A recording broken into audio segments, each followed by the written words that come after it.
Welcome to After the Bell. I am Lauren Kramer, your host, and we have episode 9 today, and we are talking to Carrie Martinelli. She's another breast cancer survivor, and she has some really unique experiences, which I think could help a lot of people. So I think this is a great listen. Also, if you're watching here on YouTube, please forgive me. We had some technical difficulties, so you will not see me throughout the video, but you will see the beautiful Carrie.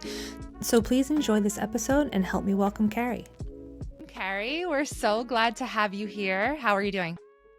I'm good. I'm excited to be here with you today. So tell us a little bit about your background, why you're here, and just the quick summary of your diagnosis. Okay. All right. I'll try to make it as quick as I can. So I am a breast cancer survivor here in New Jersey. I've worked in human resources for my entire career. Husband and a 13-year-old son. And I follow you on Instagram as part of that Instagram community, and I'd like to say that this is how we got here today. My journey's been interesting because of kind of what happened while it was happening, if that makes sense. So I was diagnosed with stage 1A breast cancer in January of 2022. So I'm about 2.5 years past that at this point, and have gone through all the things that I've had to go through. But I was diagnosed right when I started a new job, 2 days in. And it was like a bigger dream job type of scenario. And I was diagnosed and devastated in that moment. Of course. So what happened after that point, right, was like kind of proving the resilience and the strength that I didn't even know I had. And I turned to the Instagram community because it's such a great supportive community. And I started a digital diary, so to speak, like I think a lot of us do, to get our story out there. I didn't realize I would inspire others. I think there's times where I don't post for a little bit and then people reach out to me because they're concerned about me. Yeah. But, it's been a wild ride in the last 2.5 years. And I'd like to think that my story still holds, some inspiration or at least awareness. So I love sharing it, and I love talking about exactly what happened to me because I think it's important. Yeah, and I love that you feel that way, because I feel like a lot of us, and I don't want to speak for everybody, but I think we see, where our eyes get opened and we were like, wow, like what can I do to prevent somebody else at least from being like so caught off guard or feeling alone or whatever that all the negative things that we experience. We kind of want to figure out a way to like give back, right? And I think one of those things is telling our story and being vulnerable and doing what you're doing right now. So I think that's amazing that you're doing that. Now, what was your career or your dream job that you were wanting to start? So I had worked for a company. So I've been in human resources my entire career. I had been working at a company for over 8 years. Got a phone call one day and decided to take a leap of faith. And I run talent management, leadership development, recruiting for an insurance company. So it was kind of like everything I had worked really hard, didn't necessarily know it was going to happen, and it happened. Now, at the same time I was going through that whole process to get that job, I was going for my routine mammogram, kind of going through what typically happens at that moment in time, never suspecting at all that anything could have come up or been an issue. And there's always that time where like you quit one job and then you take a week off to prepare everything in life that you need to prepare before you take the next job. And during that week, I decided that I would go for some additional testing from a mammogram that I had in November the year before, where they found a calcification that had increased in size. And I was like, okay, that week I'm off, I'll go for my biopsy. And I went for a biopsy, and there was not anything in my mind that thought it would be cancer. Yeah. And I started my job. And at the time, back in 2022, everybody was still remote. So I started this new job right here in this very room that I'm sitting in. Day one was great. Day two, around 2:30 in the afternoon, I get a phone call from my doctor. And I remember, so I tell my husband I need to paint this office that I use because it's like the same color as the day I got the Yeah. diagnosis, and I needed that to go away. But my doctor called me. My gynecologist actually called me in a panic, and she said, "You have invasive ductal carcinoma." And I went, "What's that?" Because I had no clue. I had no concern, no worry, no nothing. And she goes, "You have cancer." Oh, And gosh. I'm like, "What?" And I froze. I completely froze. My husband happened to actually be home that day. He was working at home versus out of the home. And I called him down and I'm like, "I have cancer." And our son had just gotten home from school, so we were keeping it right contained. I didn't know what to do. Yeah. I ended up having I had two tumors that they found. One was ductal carcinoma in situ, and then the other one was invasive ductal carcinoma. So I basically went in that moment to, oh my God, this is great, day two on the job. And at 2:30 in the afternoon, I just froze. I couldn't do anything Of else. course. Yeah. So I made the right phone calls. I had called a friend of mine who worked at a local hospital that had a very good cancer center. And the nurse navigator, who is my angel, stayed on the phone with me for about an hour, making all my appointments, getting MRI scheduled, the breast surgeon, everything. And I didn't tell my employer for about a month Oh my, because I was worried. Now I'm in HR, right? that's So I know stressful. that there's nothing, right?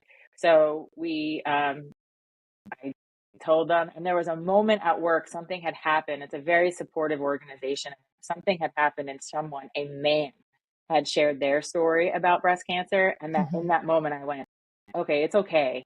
It's okay for me to say something. And then that's when I told them. And then 3 weeks later, I went out on leave. So Right. during that time, I was getting the additional testing. They ended up finding another cancer site. So I ended up with a couple more than we thought. And during that time of the MRIs, the breast surgeon visits, we held it close to the vest. We didn't tell my son. Then, towards the end of February, we knew the plan. We knew what was going to happen. We told our son, who was 10 at the time. And then I had a mastectomy in March of 2022 on my left breast. So I have so that many was questions already. where I know. I know. It's I like could keep just getting going started, forward eh? or Let me yeah, ask you yeah, a few yeah. things before you proceed. So in regards to your job and not telling them, was that just because you were new and didn't want to ruffle feathers? Like, what was your hesitation? Um, like, was it also partially like not wanting to like jump into that reality of this is actually happening? Or like, what was your reason behind actually holding back from work? I think I was in shock. I don't looking back, I don't think it had anything to do with my employer. I think it had everything to do with I was in shock. And I was like in Right. between health insurance. Like it was this weird, awkward time. Yeah. Um, But I took on a bigger job. Like I went from an individual contributor type of role to now being a leader and running functions within a company. And I didn't know what the future was going to hold. I didn't know anything, right? We didn't even know how the cancer was, like, or what it was at the point. So I just didn't feel right in that moment. Yeah. But once I said something, it was like, oh my gosh. And it was weird because nobody really knew who I was. So, when you're new at a job and you get introduced to people, you take that time, right, to get to know them and build relationships. I knew I was going out. So when I ended up coming back from my leave is when then I kind of started, like, that was my real day one. But I started Okay. that job with hair down to my chest, long hair down to my chest. I felt and looked like a completely different person than I did when I came back, which as a Yeah. woman in a big job, it was a whole nother element to this that I didn't even know I would have to handle. But I think it was more shock than anything else. Yeah, I couldn't imagine that at such like a pivotal moment in your life, also then adding like both pivotal moments. They're both pivotal moments of your life at once. It's insane. And then you Hmm. mentioned telling your 10-year-old son. How Hmm. did you go about that? Because I know a lot of people struggle with talking to their kids? When's the right time? What do I say? How did you go about that? So he's an only child, and during the COVID years, that was hard on him being an only child, right? Being isolated. So we were already kind of, I felt like, up against a wall a little bit, but we had actually scheduled a winter getaway in February before any of this happened. And we went to where we always go for the summer, but we went in the winter. And my friend was like, and I go, we're going to tell him when we're there. It's right. It's our place, and we'll tell him and we'll help him understand what's going on. And my friend said, don't do that. That's your happy place. You don't want him to associate mom has cancer with the happy place. And it was great advice. But the whole time we were up there, it was Lake George, New York, like winter carnival type of atmosphere. The Yeah. whole time we were there, I felt like we were holding something from him, and it didn't feel right. So as an only child, he's privy to a lot of different things and a lot of conversations that he may not be if we had more. So once we came back and we went to the doctor, and I had that day where the doctor explained to me exactly what, they found and all the additional tests and what the plan was going to be. We pulled him into the room on, I think it was like a Saturday morning, and we were like, we have to tell you something. And I don't remember exactly what we said to him. I don't remember much. It felt like I blacked out a little bit, Yeah. but I remember telling him that I had cancer, that we had a plan, and he's very quiet, so he just went, okay. And he was a trooper through the whole thing. I joke that the biggest thing that came out of it was he learned how to do his own laundry, because there was so much going on through surgeries and Yeah. things like that I couldn't. So he did that. But he's a baseball kid, so it was heading into baseball season. He kept busy with that while I was going through all of my treatment and everything. But I think the best advice was to make sure we told them like it was an everyday moment versus making it like a grand gesture. It was like Okay. a Saturday morning when we woke up kind of thing. Okay. I like that. And I definitely think your friend had some great advice in terms of, you know, keeping your happy place just that, your happy place. Um, Now, Yeah. how did since you were in the midst of you were still working, and I know in the beginning when you're diagnosed and like everything's going so fast, you go from like one appointment to the next appointment and more testing, like how did you deal with that while also being new to work? Did you have to take random time off before you took your leave to do all that? So my company was super supportive.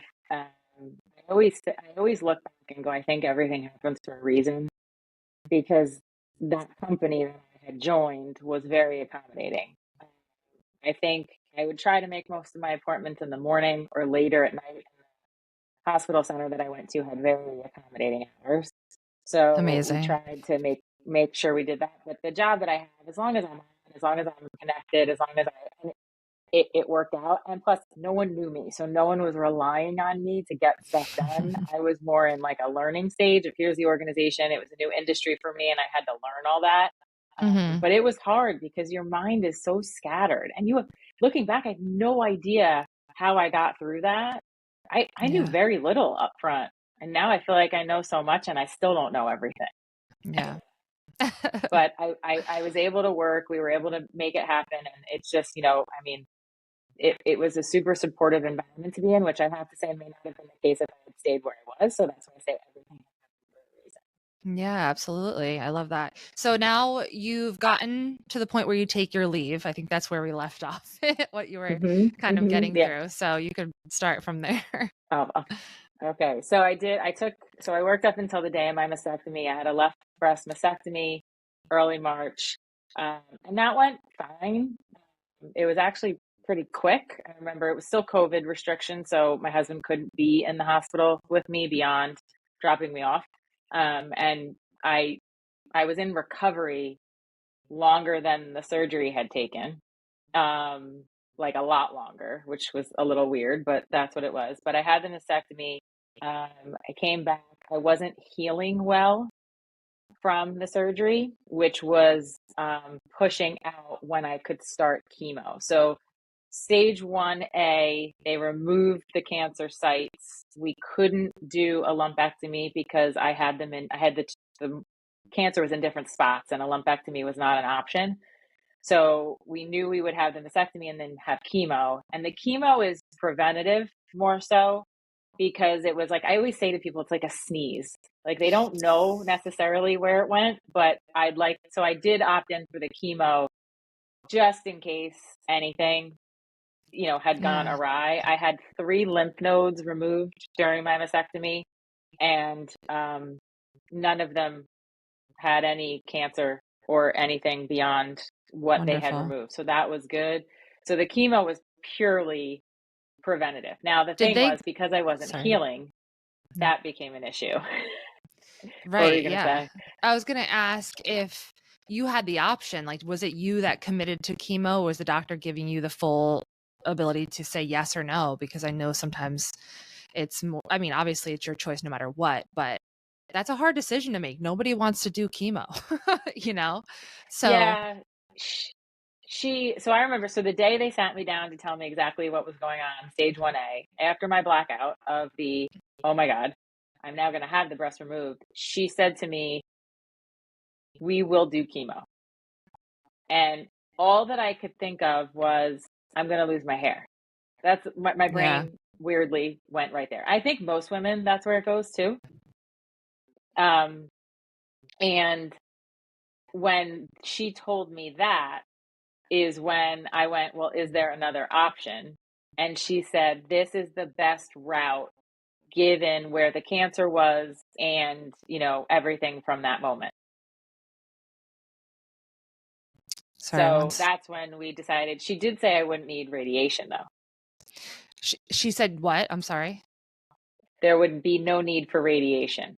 So the chemo was Okay. preventative, but we wouldn't have to do radiation. So I think in that moment I kind of was like, okay, I'll do the chemo. I don't have to do the radiation. And it almost like it oddly felt like a trade-off because I knew more about radiation than I did chemo because Yeah. I had known so many people that had gone through it. And I kind of was like, I felt as much as I was afraid of the chemo, I almost felt like, wow, I don't need radiation, and that's a good thing. Because Yeah. in that moment, like I felt like that would have been a little bit harder. So yeah, so it's and I didn't get a second opinion, and I like to say that because I think everybody gets so scared where they have to get a second opinion. I felt so comfortable with the medical team and the center that I went to. And I had friends that worked at the hospital for like over 20 years, and it just felt right. So I didn't get a second opinion. I Okay. felt like once they told me mastectomy and chemo, I felt like if someone else had told me no chemo, I would have kicked myself later on. God Yeah. forbid something happened and I didn't get the chemo. So that's kind of where my head was with all that. I like that, and I do think that not a lot of everybody is afraid and they wanna get, like, 17,000 opinions, but if you feel in your gut, I think you should always go with that as well. So it's a fine line, but, I'm glad that you felt secure enough to stay where you were and do exactly what you felt comfortable with. So, Hmm. um, Hmm. now I wanted to ask too, because you said you had multiple sites for your cancer. So when you first were diagnosed, Hmm. they just had one spot, and then through testing they found more.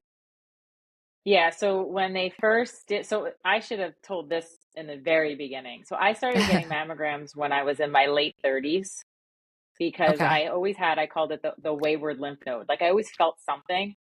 And the doctors were like, it's a lymph node. It's during your cycle. This is like, right. And it never materialized into anything. But because I started getting mammograms in my late 30s, when I was diagnosed with cancer, they immediately knew there was an issue with the ultrasound because that one spot of calcification they had been following for about 6 years grew in size.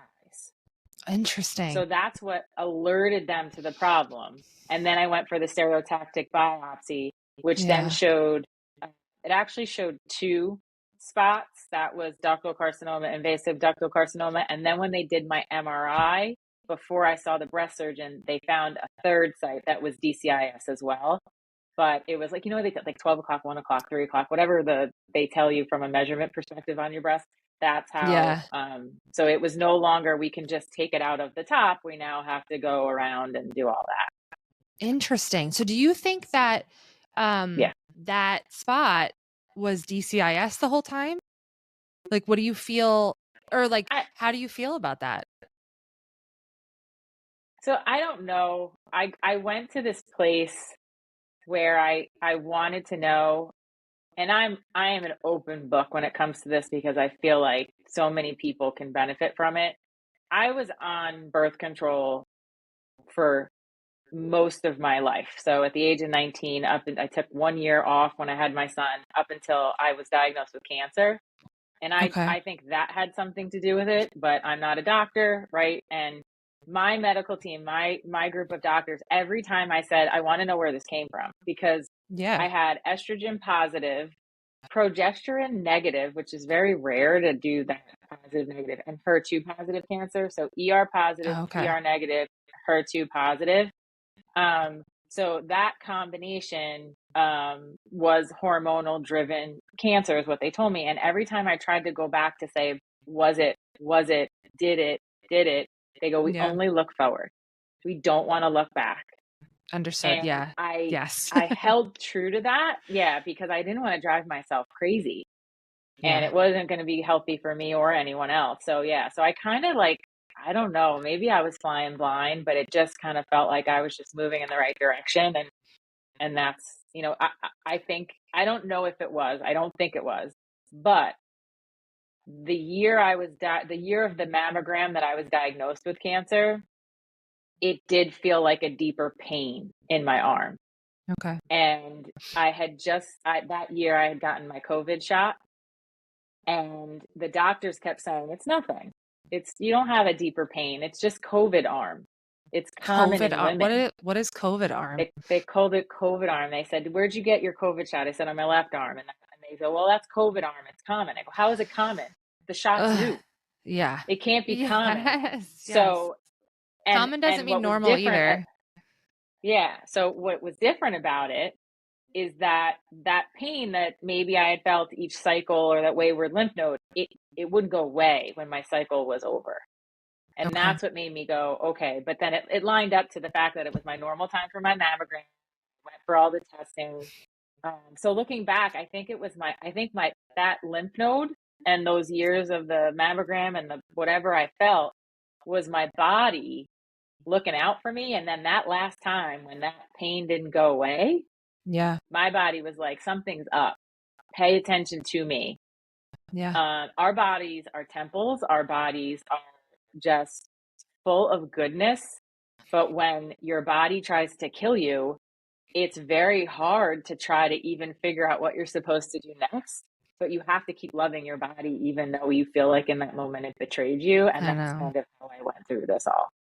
I mean, that's a great mindset. And I appreciate too that you kind of focus on not looking back. Because that can get so many people, it's gotten me because you start to ask questions as to why or what caused it or what is this, and that could really make you kind of spiral out of control, which we already Yeah, are probably doing. So we yeah, don't need to add exactly. any more. There's nothing we could change. I think that's a really important message, is that, while there are questions we probably can ask, like, what does that serve us? Like, it's not going to serve us moving Yeah, forward to like ask ourselves questions that we can't, actually get benefit from. So I appreciate that. exactly. And all right, so I know we're like jumping all over the place from your timeline. Um That's okay. So I think we're at where you had to start I think we'll chemo. pick up. Yeah, so I had my port after my Okay. mastectomy. About 2 weeks later, I had my port put in, so that I could get the chemo. But my body still wasn't healing. The breast tissue externally wasn't. The skin wasn't healing. So I ended up going to hyperbaric oxygen treatment Oh my gosh. for about 4 weeks. I would go every day for 2 hours and sit in a big hospital grade glass tube and breathe in oxygen. Wow. And I was on leave. I took 6 weeks off work. That was it. Wait. So So how long yeah, was your Oh, wait, so were you sorry, I'm just trying to like wrap my brain. So you had to do that prior to chemo, correct? Before yes, you had to because they heal were prior afraid to that, starting. Yeah. correct. Yes, Okay. because Okay. they didn't want my immune system to be brought down only to have like an Yeah. infection in my skin. Of course, yeah. So I did that Oh for 4 gosh. weeks. I drove 45 minutes. Well, someone had to drive me because I couldn't drive myself. And I did that for 4 weeks, and then they cleared me, and I started chemo late April. Okay. So I actually started chemo the week I went back to work, which Oh my God. some people are probably like, what did you do that for? But I was eager to get back. I was cleared. Everyone felt really good about it. I went to work. I did 12 weeks of chemo. I did 12 weeks. It was Taxol. And then I did Herceptin, which was for the HER2 positive cancer, which I then Mhm. continued on beyond the 12 weeks, but the chemo itself was 12 weeks. I went once a week. Um, I I worked full time. I just basically took that morning to go do the chemo, and then I would work in the afternoon. Oh And my I think it gosh. helped me get through everything. And we didn't know, like I had every concern I think that anyone has when they hear they have to go through chemo. I had everything available to me if I had gotten very sick from it, if I had been nauseous from it. But I didn't feel any of that. I actually felt really good while I was going through chemo. I was very Amazing. fortunate, I think. And that's what helped me get through it. I couldn't drive there, but I had a friend or my husband would take me. That environment of being in the chemo cancer center and that family that you create from going once a week, and that the nurses and everybody. It was just Yeah. like as as as crappy as it was to have to go through it. Um, I went through it. And Yeah. I did that for the 12 weeks. I didn't start to lose my hair until the end of the 12 weeks. Oh boy. So another weird twist, right? Most Yeah. lose it, I think, earlier. The stories you hear lose it earlier. I think the hyperbaric oxygen treatment actually kind of helped me a little bit because my platelet count was super high Yeah. and I had a lot of that goodness. Like I had really strong nails throughout chemo and my hair fell out at the end. So I kind of made it Interesting. through. But we got through it. Yeah. So you said you felt good through chemo enough to work. So actually, I have several questions about that because Yeah. that is intense. Like whether you feel good or not, you're still getting like your pre-meds, like IV Benadryl, so that makes you tired. Hmm. Like, did you Hmm. struggle that day that you went to work at all, even with just trying to I stay would awake? work from Yeah, I would work from home. So I did have the benefit where I would work from True. home. My boss was at that point we had returned to the office, but they were very good. So my drill was I would go at 9 a.m. for my chemo every Thursday. I would get my pre-meds. I would have my wonderful nap. I would go through everything.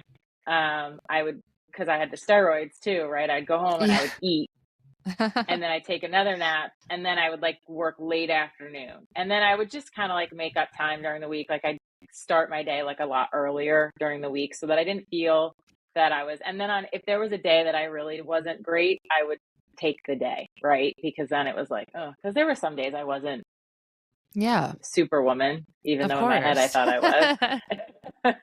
But yeah, that was my routine every Thursday.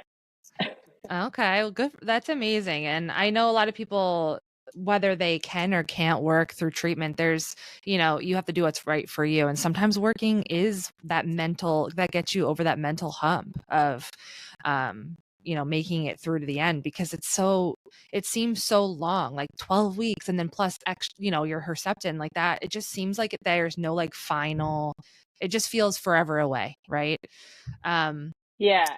And I worked, and then also like and part of my story too is like being a working mom. I think my son played on 4 baseball teams that season, oh my gosh. and we never skipped a beat as a family.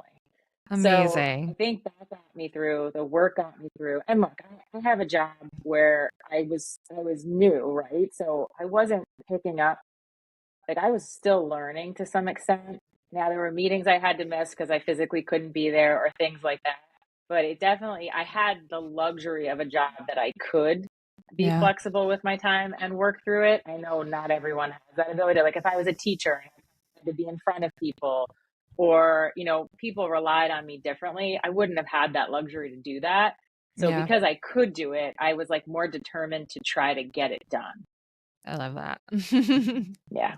Yeah. And also too, I had a So question about your hair because I know a lot of people say they worry about their hair, of course, and I think that's a completely valid concern. It's not just hair.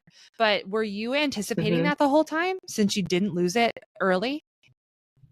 I was anticipating the moment they told me I needed chemo that I was going to lose my hair. Yeah. In fact, I had really long hair. I cut it to my shoulder and then I shaved underneath in preparation for it. So Okay. I did what they call like an undercut. Yeah. And it was cool because I always wanted undercut. I always wanted to do it, but I was like, no, no reason. I was like, I'm going to do it. So it looked super cool when I put it in a ponytail. But so I started to thin over those 12 weeks, but it wasn't until like the last 4 that it would actually come out. Okay.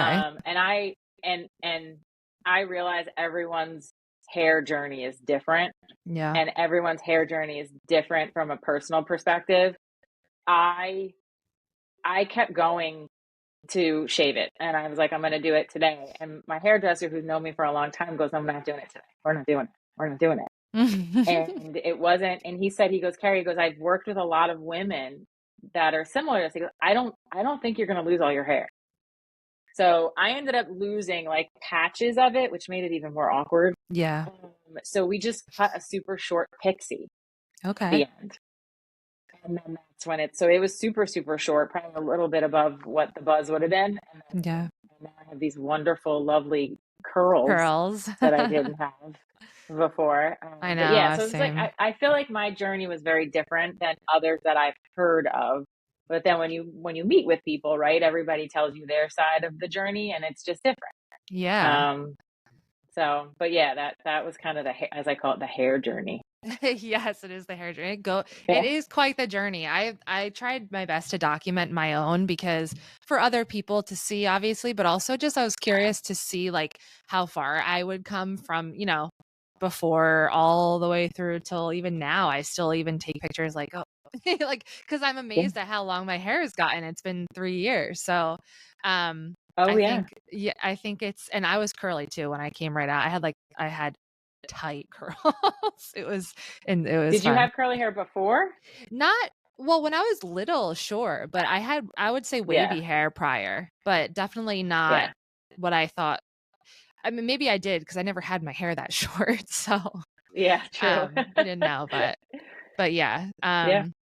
But yeah, I do think that it's very different in terms of especially the hair loss too, because a lot of people are even anticipating it, so they just buzz it themselves versus, the waiting Yeah. game. But And I get it. And you know, it was hard in this, like being a full-time worker going through this, working in a corporate environment.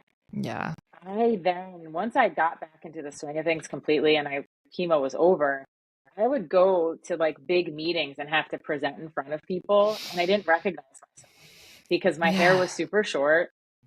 And I remember there was one meeting I went to because some people weren't there. So you had MS Teams up and you'd see yourself, and there was a glitch in the system. And everyone else fell off the camera but me. So my face was super big on this like video screen in this high profile meeting, and it was me with this super super short hair that I had just started to get acquainted with, and I froze. Yeah. And in that moment I was like, oh my god, they can tell, like, and I had like massive imposter syndrome where like I'm Yeah. not good enough to be here right now. And then everything that I had just went through with the whole cancer journey kind of came flooding back. And I had this Yeah. moment, and I'm like, well, Carrie, you can't have this moment right now. Like, you got to pick yourself up. And then someone sitting next to me recognized what was happening, I think, and like just like put their hand Aw. on my arm, and then I kind of woke up. But it's hard when you go, like, I don't think anyone, like, that's why I love like your podcast, like After the Bell, right? Like nobody realizes how hard it is on the back end, My gosh, or yeah. on the second journey, or the other chapter, or whatever you want to call it. But like it's they don't write about it. They don't put it out there as something that you have to like get acquainted with. Yeah, it's a whole So new that's, life. I mean, it's hmm you, it's like, you but it's also not. It's crazy. It's just like I wasn't, you've heard so many things about chemo or even cancer, whatever the movies tell you, right? But nobody talks hmm about hmm the aftermath. And even just what you're telling me now with presenting and like I don't think I could have done that at all. So you are a powerhouse. And like, because I was very emotionally fragile, you know, especially like right after, like, I guess we would say like chemo or active treatment or whatever. Like I felt like Mm-hmm. so, like I was so, I guess, I hate saying broken because I was okay, but I really felt like I had so Mm-hmm. many pieces to pick up, right? And I don't think I could have just, I think I would have, I don't think I could have done what, you know, but you did. So I think that's amazing. Well, broken is a very good term. I think I said that all the time. I think broken is like, to me, that's exactly. I mean, I still feel broken. I don't know if I will ever, and I don't know if you feel so. Like, I'm okay, right? Yes. I empower myself. I'm resilient. I'm strong, but I am not going to be the person there's no way I can be the person I was Yeah. before. No. But yeah, I mean, I almost use it as like a superpower now. Like, come on, Carrie. Like, you can do this. Like, Yeah. stop being foolish. Like, you can do this while adjusting to the fear that it's going to come back, right? Because we have that too. Yeah. But yeah, that and I still can't believe, because I ended up continuing after chemo was over. I then went every 3 weeks for Herceptin infusions up until another full year. So I Yeah. actually finished quote unquote active treatment April of 2023. Okay. So, and I rang the bell when I was done with chemo the first time, and then they wanted me to ring it again later, and I was like, Herceptin's not really chemo. I don't want to do it. They're like, no, you've earned this. It's true. This is the, like, that was the end of active treatment, and I did it then. So like, even up until like the end of, first of all, 2024 has flown by, Yeah. but at the end of last year, I was like, wow, 2023, I was still in active treatment. I was still making sure I was adjusting to this version of who I had become, and where I came out at the end of the actual active treatment. Yeah. And are you on anti-hormonal therapy? And yeah, so I'm on tamoxifen Okay. um, for like the next 10 years. But as luck would have it, I ended up having some pain on my left side. Um, And I associated a lot of what was happening to me after treatment with, I just didn't want to give up going to the doctor so frequently. I don't know if you had this feeling, but when you're a cancer patient, you constantly have people around you Mm-hmm. making appointments for you, telling you where to go next, right? Like, you constantly have this care. And when the oncologist or the surgeon graduates you to, we're not going to see you for another 6 months, I like freak out a little bit. Like, well, wait, you're not going to tell me I'm okay every 3 weeks or something like that. Yeah. So I started having this pain, and I've had every test known to man because of this pain. Turns out I have ovarian cysts, and I get to have a partial hysterectomy later this month Oh my to make gosh. up for what's happening to me. So I don't know how long I'll be on the tamoxifen, because it'll probably turn into something. I'll probably go on something else after I have the Yeah. partial hysterectomy. Yeah. But that's the next hurdle of post cancer life, Oh my that gosh. we're gonna go through. And they don't feel that once again, disclaimer, I am not a doctor. I just pretend like I'm one because of everything we've been through, Yeah. right? But they don't, because tamoxifen has tons of side effects, um, which I've probably had all of them, and they don't believe the cyst is from the tamoxifen, but because they see some other stuff happening, they were like, listen, let's just do this so that you're not Yeah. constantly in a worry path Yeah. about, is the tamoxifen causing this? Is this from the tamoxifen? Yeah, of So course. I get Yeah. to do that soon. Yeah. Yeah. So when's your surgery date? How far away or how soon? And it's in 2 weeks. So Oh 2 weeks wow. I'll have that. Okay. Yeah. And Yeah. they haven't talked to you So about afterwards, like any medications after, like aromatase inhibitors or anything? my doctor is reserving the right to talk to me about it after the surgery. So you don't have to worry about it. Yeah, so I don't know. She's like, let's wait. We'll get to the post-op, and then Okay. we'll talk about it. Like, right now, I can't take the tamoxifen leading up to the surgery because they don't want any issues with blood clotting. So like, I'm not physically Yeah. taking it right now. But we'll see what the future holds. But I was doing fairly well on the tamoxifen until someone said, "How are you doing on the tamoxifen?" And then just like that, like every side effect hit me. So That's wild. It yeah, always works out that way. You yeah, can't talk about it. Otherwise, it's just gonna, yeah. you I can't put bring it it in the into, universe and it yes. happened. Yeah, yeah, Are you, yeah, so how have you been dealing with, I guess, the healing factor of, you know, getting diagnosed and going through treatment? Like, are you taking any measures to kind of get your body and mind back to where you want it to be, or at least, where you want it to be, yeah. not back to, but So yeah, and that's important, right? For anyone to realize. I think there's those of us that might feel super alone in this whole journey, and then there's those of us that, like me, like I'm an open book. I share my story. So I've always had someone that I've talked to from a therapy perspective. So Mhm. I make sure that I keep that because that person does help me. So, I have a therapist that was there through the whole thing and is there now with me. The Instagram community and I tell everyone that comes to me with their initial diagnosis, they're just starting out, I'm like, you need to find the Instagram community, the breast cancer Yes. Instagram community. Yeah. Not parts of it, but like that's what, because and the handle that I had created specifically for my digital journey, I was going out there and just writing down, and that was therapeutic too, right? Like we Yeah. that has helped. Um, and I've chosen to be open about my story. And I recognize that there are people in my life that are not comfortable with that, Mhm. and that's okay. Yep. And I think one of your other podcasts, I can't remember who you were talking to exactly, but they had said, like, it becomes a part of your identity. Yeah. I'm a breast cancer survivor.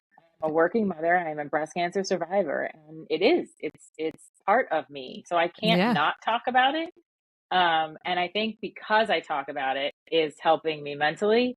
I put a lot into, like, we put a lot of effort this past year into fundraising at work for breast cancer awareness. So that helped because that brought out more people that at the office that would talk about it. And then the other thing is, as soon as I could get back to the gym after all of my mastectomy, chemo, and then breast reconstruction, I went right back to the gym. And Oh, the gym amazing. is my safe haven. So it's just a little piece of where I can just listen to music or kind of drown myself out on something Yeah. and work out. And I think that has helped tremendously. Absolutely. I agree with that totally. I mean, I don't go to the gym, but, exercise and training, jujitsu and all those things are just, you just forget. Like, Yeah. it allows your brain to escape, and it's really a beautiful thing. And I love what you said about the Instagram community, because nobody would think of that immediately when you get, No. when you get diagnosed, like, go to Instagram, right? But but Yeah. I was so thankful. I found some of the people I initially found on when I first was diagnosed, were kind of the people that kind of like gave me hope, right? And I was just like, Hmm. if I didn't have that, I don't know if I would have felt maybe as good as I did, or even communicating about our, you might not be like having an in-depth relationship, but you could talk about the depth of breast cancer or whatever you're going through. And it's pretty wild, but it's a beautiful thing. And I've met some great people just like yourself. And um it's Yeah. just, I 100% recommend that as well. Just whatever you got to do, search it, hashtag whatever, find your people.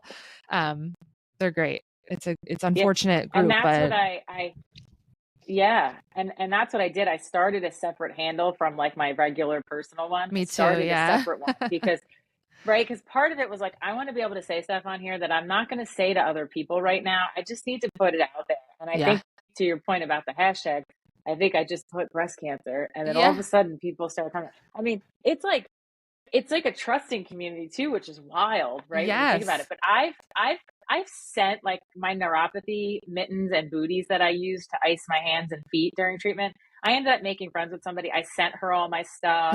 I've had people send me stuff. Like, it's Yeah. wild, but like I truly believe that it helped me get through. Me So, too. I agree. advice to anyone out there that doesn't know where to turn, just like go to Instagram and search hashtag breast cancer awareness or whatever your plight is, and do Yeah. it. And you can be skeptical, but you can look a little, and then it just takes off. Social media isn't all that bad for that purpose. No, exactly, exactly.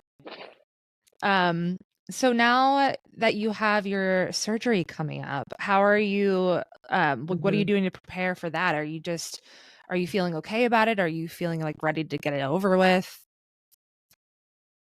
Yeah, I mean, I've kind of always had like painful cycles, so my body was Okay. always like a little much. And my husband says, he's like, you've always kind of said like if we ever needed to get a hysterectomy, like this is like the right time to do it. So I think mentally I'm totally okay with it.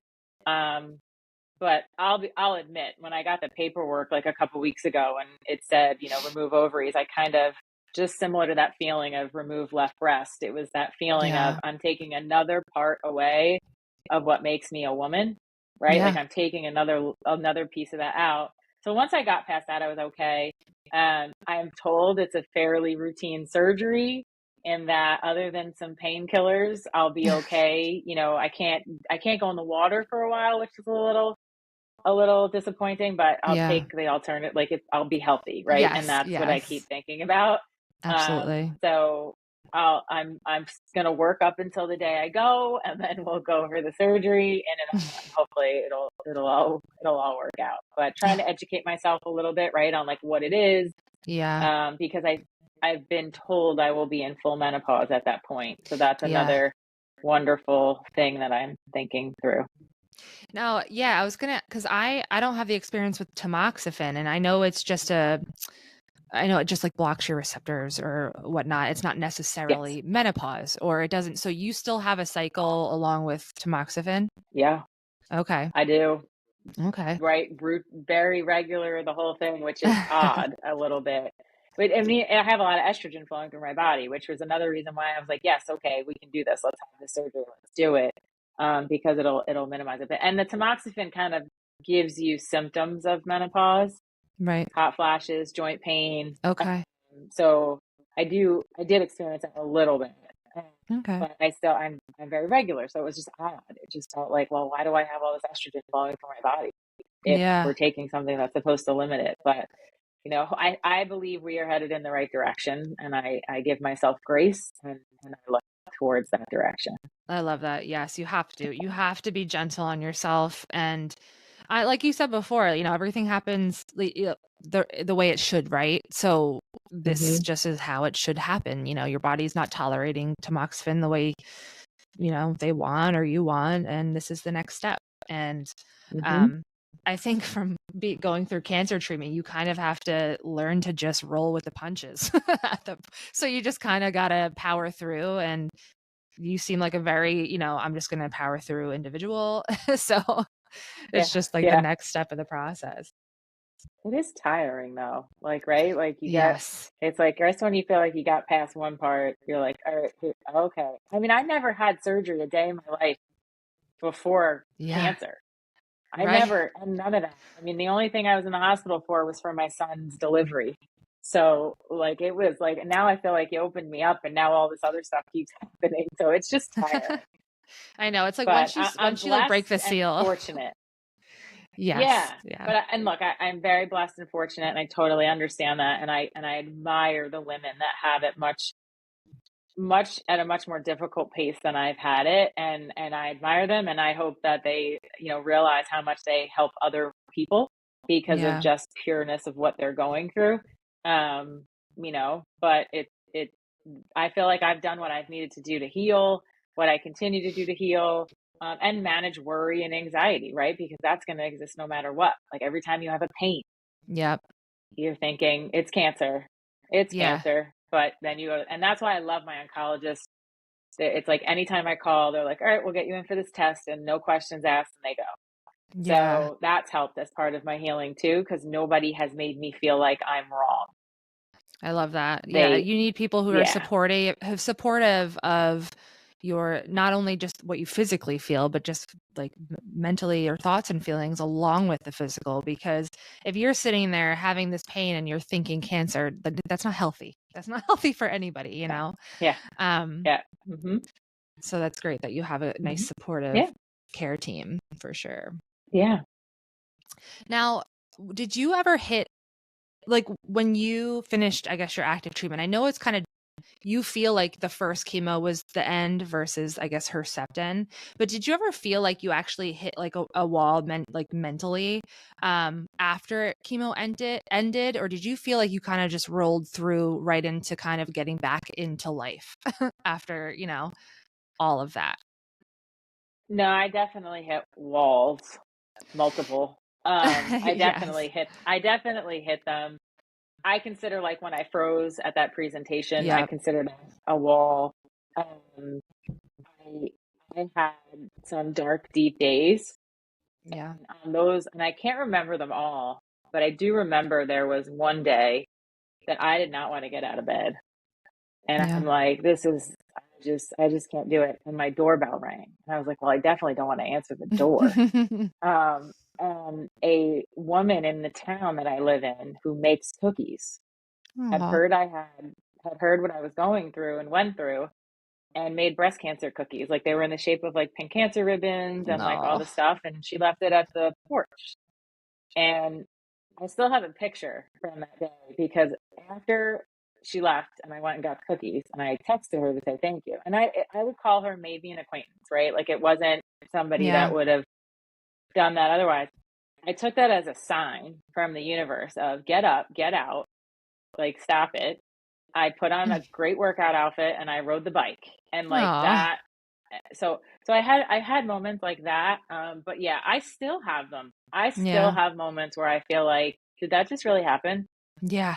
How and why? Right? Like Yeah. I still feel that. So I may look right, like I may sound and look right, and there's my days are way better than most, but I there's definitely times where like you in those quiet moments and you're like, why is this happening to me? It's not linear. So you like I think some people who are experiencing, I guess, a cancer, like somebody who has dealt with cancer, they kind of think they're in this like, you know, deep dark place 100% of the time.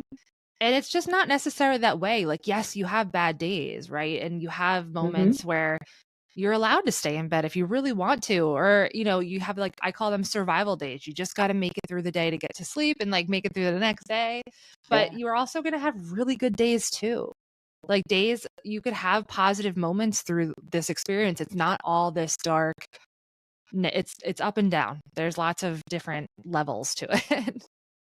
Yeah, I love that. That's exactly what it is. And that's why I think when we talk about it, it just makes it like even if someone hears this or right, like Yeah. sees our handles or something, right, and they don't want to talk about it themselves, they at least know what could it may feel like, what it that it's okay, like this is what you're feeling like. And there's days where I there's almost days I get mad at myself when I forget I had cancer, if that makes sense, because Yeah. there's days where I let really small things get to me.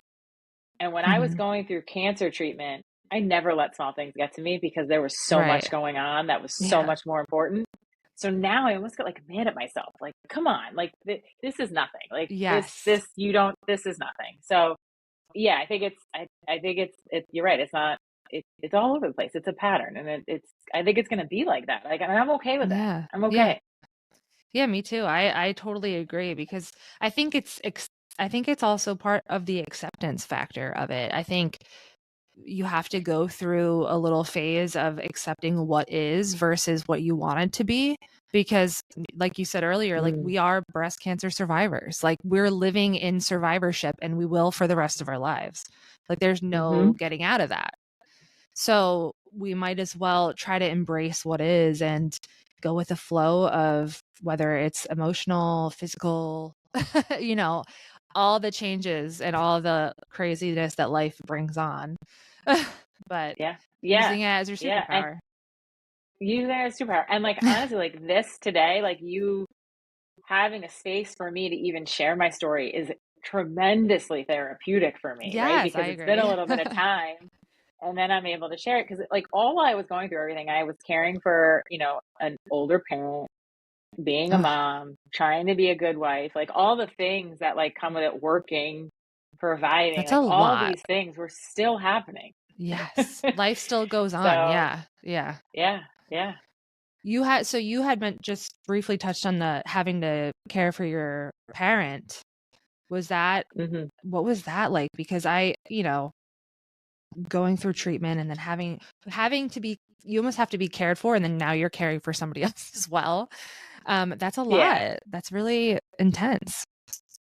Yeah, I had lost my father prior to COVID, so I I'm so almost saw that sorry. as a grace of God. Thank you, because it was kind of like, all right, COVID happened. I didn't have to worry because he had been sick, he had Alzheimer's, so he had been sick for a while. Wow. So my mom, who is a widow, right, getting older, it's just it kind of there were times where I felt like she's independent, but there were times where I needed to do a lot, and those were Hmm. the times where I felt like the stress. I would in my head go, the stress is going to kill me. Like the stress is going to kill me Yeah. because like they tell you like stress is not healthy. Like get enough sleep. Don't stress yourself out. Like those are the things. Yeah. So there were definitely times where I would get really angry about having Yeah. to do it, but I would have help. My husband would help, and I would do what I need to do. But it's like one of those things. It's weird. Like the moment you get cancer, you realize how much you can actually handle. And Yeah. I felt like it just keeps like I'm one of those people that if I'm not busy, I'm not I don't add value. Whether it's work or home or hobbies or whatever, like I have to constantly be busy. If I don't have a Yeah. long to-do list, I feel useless. So I don't know if that all like factored into this a little bit, but that's kind of how I did it. It was like, all right, bring it on, I'll do it. And I would think like, all right, well, the universe is giving me this task because it's what I was intended to do. I'm gonna do it. And I may not do it great, I may not do it well, I may not be the best at it, but I'm gonna take it all on. I'm gonna do it, and that's kind of how I approached it all. Yeah, it sounds like you were just So very present. You were present in your yeah, life. And I think that is huge for, anybody going through any kind of difficulty, but especially cancer patients. And, just staying present, because we can get so wrapped up in the whys or the what ifs and all that nonsense. So, absolutely, absolutely. I love that. And I'm glad that you were able to kind of power through that way. Um, Now, Hmm. if you could, I always kind of like wrap things up with this question. Hmm. If you could tell yourself, or anybody who's kind of starting out, like tell yourself back when you first were diagnosed, anything, any advice, tips, whatever, what would you have told yourself or would like to tell somebody who's now going through what you already have been through? So first and foremost, just give yourself grace. Grace became my favorite word. Mm. I'm traditionally a person who does not ask for help. And when someone offers to help me, I'm the person that says, no, no, no, I got it. Right. Yeah. So when you have cancer and you're going through all this, you have to learn how to take help. So that's where give yourself grace, take it. I've learned that when someone offers help, you say, yes, thank you, Yeah. versus no, no, no, that's okay. You don't have to, because you know what, you waste too much of your precious time doing that. So if their love language is to cook you a lasagna, or their love language is to order a pizza for your family, or come to your house and do a load of laundry, let them do it, right? Give yourself grace. And I think that that's one thing I did not expect to have to grapple with as Yeah. much. Yeah. But that's one. Um, I think the other thing, and I had mentioned this to you, but like if I didn't advocate for myself and my body, I wouldn't be sitting here sharing the story the way Yeah. I truly believe that if I had waited any longer, or I had kind of just ignored things, even though it was a routine mammogram, but it's still, I didn't push off my November mammogram. So every November, I think. And I think you advocate for yourself and don't. So this is the piece of it. Don't be afraid to ask the doctor as many questions as you have at any time of day on any given week. Just ask it. Absolutely. Yeah. And those are the two things that I think I have people now that ask me all the time. Well, my doctor said, I'm like, but if you're not comfortable with what the doctor said to you, then you need to have a conversation with the doctor. Yeah. Well, they're busy. I don't care. They're there for you. Yeah, and So you you're have to allowed to feel make comfortable. them you're allowed to make them uncomfortable too. Like I think a lot of us fear making the doctors uncomfortable by asking too many questions or pushing back a little bit, and we're allowed. Yeah, It's our health. that's a great way to put it. Yeah. But So I that love would be those what two I would. messages. Hmm. Yeah, absolutely. Grace is definitely, I think most of the people I've interviewed have said something along the lines of that. So I love that you said that. And actually my daughter's middle name is Grace, who went through this all with me. Oh, So because I totally oh, believe that as well. You have to give yourself grace in so many different areas of your life. Um And yes, advocating, I can't. I so important. Like I cannot. So Hmm. I think those are two amazing things to kind of um cap this off with. But if anybody wanted to reach out to you, I know you said you're an open book. Where could they Hmm. find you? So on Instagram, I am Pink Curveball is the handle if Love you that. look me up. And that was pretty much because we're a baseball family, and I felt like it was the biggest curveball ever. Yes. So we ended up, we did a whole vote, and so it's Pink underscore Curveball Okay. is the handle. And I'm more than happy to. My journey, my entire 2.5 years is on there. Love that. I'll put all your Yeah, information in the notes. So if anybody wants to reach out and chat with you, they can. And yeah, otherwise, thank you so much for sharing your story and chatting. I had a really great talk and yeah, thank you so much. yeah. Thank you, Lauren. I appreciate that. And it's so beautiful that your daughter's middle name is Grace after all of that. Thank That's just, you. yeah, that's beautiful. So thank you for having me. Thank you for Of letting me course. indulge Thank in you my for being story. here. And yeah. All right. Awesome. Thank you.